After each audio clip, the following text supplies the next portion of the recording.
All right, are you guys ready for your next comedian? Yeah! All right, he drove all the way here from Mississippi, so make it loud for Mr. Logan Peters.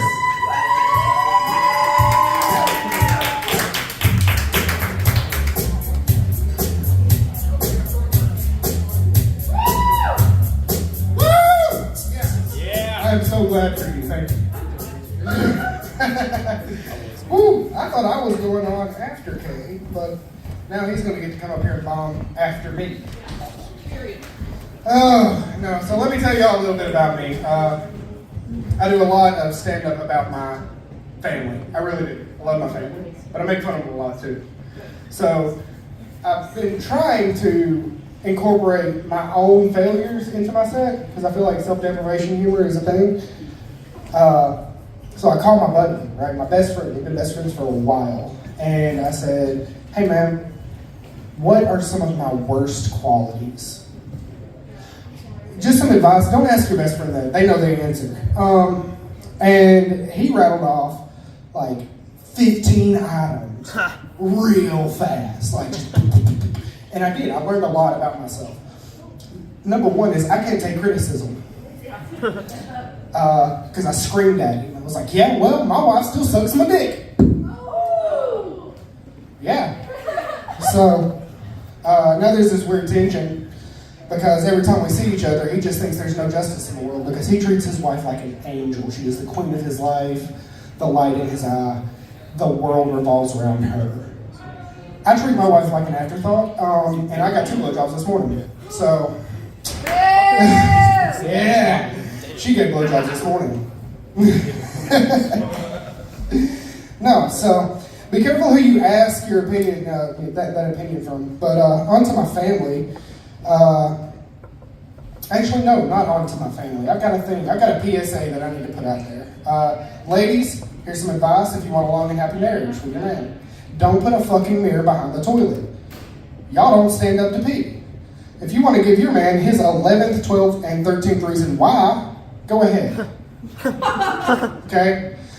Because I'm just going to tell you, my buddy has his guest bathroom and his primary bathroom, which is weird. The entire back wall is a mirror, which is the dumbest thing ever, right? I didn't need that disrespect, so I ended up pissing outside, but because I'm a guy, we can do that. And guys, he has to be either more depressed than a 14-year-old emo kid or hung like a horse. I haven't figured out which one, but if you do happen to have a mirror behind your toilet, ladies, then give your man a blowjob on the way home, please. In case you haven't figured out, I am a huge proponent of blowjobs. I feel like they do give longevity to relationships. Also, spoiler alert, I've seen that guy's medicine cabinet. Yeah, I'm not going to tell you what I saw. Needless to say, he's hung like a fucking horse. So, no, onto my family. It's actually been a weird year for my comedy because my grandmother died this past year. She did. It's okay, she was a bitch. The last few years of her life was pretty great though, because she got dementia and forgot that she hated everybody. So that's nice. But we were going through the photos for a funeral. And guys, she was fine as fuck in her 20s. I ain't even lying, like, whew, god damn. She was hot enough to justify being a bitch to everybody. So she was like so hot she didn't have to create a personality, so she just adopted cunt. Which pisses me off because she could have married rich. She really could have. She had the looks to marry rich. And I got the best grandfather in the world, but I could have had more white privilege. So I feel like that was a missed opportunity. Yeah. She loved me though. I was her favorite. I know I was her favorite because for Christmas, everyone got cards. I got a card and $100. And I don't know if it was because I was her favorite. I'm pretty sure it was because I was her favorite. Or it could be that she didn't think that my mom could feed me. I'm not sure. She was a single mother. The only time that my grandmother ever pissed me off we were actually in Florence. And she whirls around while we were in the car and she says, yeah, well, your mother was a stripper crackhead whore. And I said, don't you talk about my mama like that. Okay? Don't you do it. I love my mama. It came out in a different way, like, fuck you. So that's the only time I ever cussed at my grandmother. But I get home and I said, Mom, Grandmama called you a stripper crackhead whore. And I don't want to go back there. She says, son, do you even know what a whore is? I was young. And I said, no, Mama, I don't know what a whore is. She goes, well, a whore is a woman that sleeps with a lot of men. Have you seen me sleep with a lot of men? I said, not at the same time that I'm aware of. She said, okay, so am I a whore? And I said, no, Mama, you're not a whore. Grandmama lied. She lied. You're not a stripper crackhead whore. She said, oh, no, I definitely was a stripper and I had a crack problem back in the day. So, but I'm not a whore. I was like, well, I feel like out of all of those, you should have stuck with stripper because we could have had money. I'm just saying, like, we had a lot of missed opportunities. But she did great. She did absolutely phenomenal raising 3 kids by herself. She loved us all so much, she gave us our own dads. Yeah. I ain't gonna say it.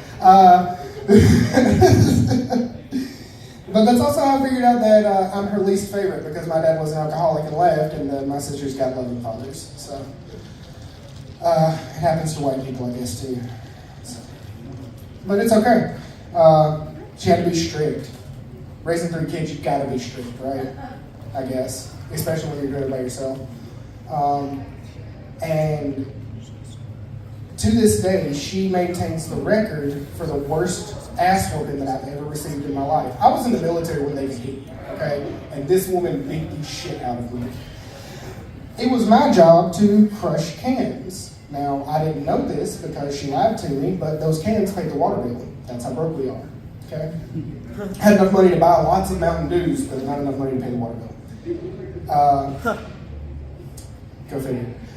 And so I got tired of crushing these fucking cans because she told the reason she told me that I need to crush cans is because the can man won't buy them if they're not crushed. And I was like, you know what? Fuck it. He can't buy them if they in the fucking woods. And I started yeeting them bitches into the fucking woods.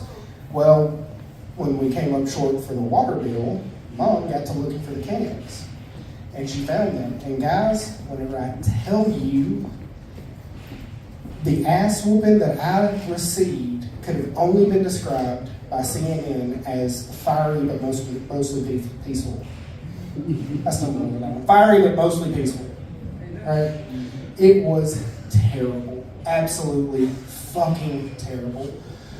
But she loved us. She loved us. Even though we had to scrape change to pay the water bill, she did. She loved us. She did great, as great as she could raising us. I'm standing up here hoping people will clap for me. This bodes well. But my little sister, she's getting her master's in nursing. Mm-hmm. Yeah, that's extremely impressive. I'm trying to be a comedian, but I'm actually an IT engineer. And my older sister knows how to cook meth. Woo! I didn't say she was batting 1,000, guys. I just said she was doing a great job. We want to talk about crazy, though. Like, she went fucking irate on us over a jar of missing mustard. She turned our house into a fucking prison over a jar of mustard. And I have no inkling of a reason as to why she would. I mean, she had us lined up, interrogating us. Where's the fucking mustard at? I don't know, Mama. I don't know. She's got like a cork board with red thread tied everywhere. She hasn't showered in like 4 fucking days, guys. She lost her shit. And so when she sent all of us to our respective fathers, she started cleaning the house. I guess that was her routine.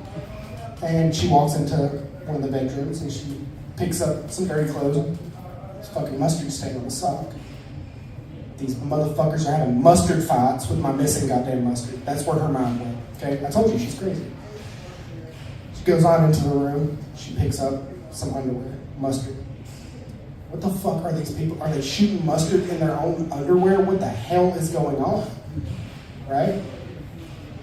And she walks on in. She finds a rag smothered in mustard, and she freaks the fuck out. She rips the bed sheets back. There's mustard everywhere on the bed. What the fuck happened, right?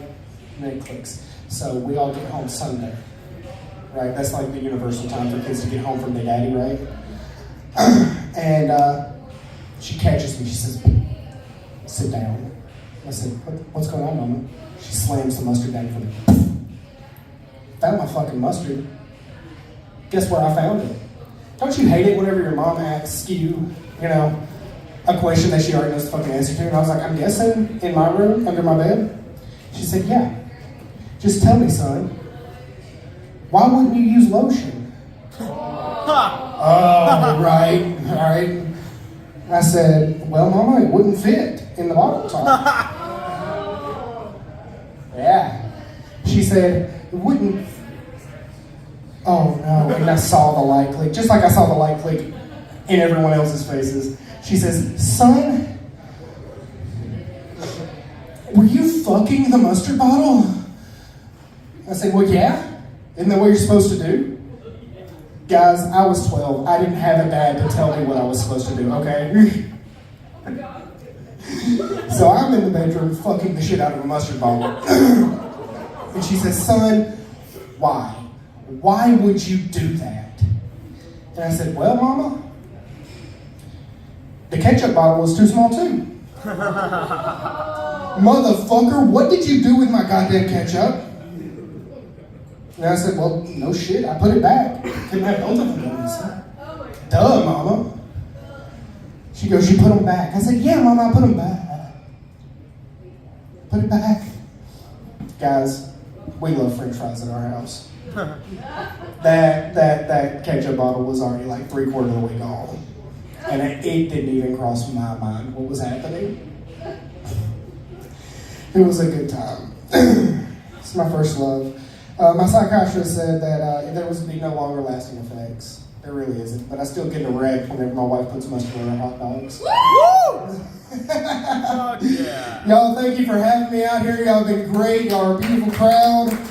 Give it up for our wonderful host, Wes.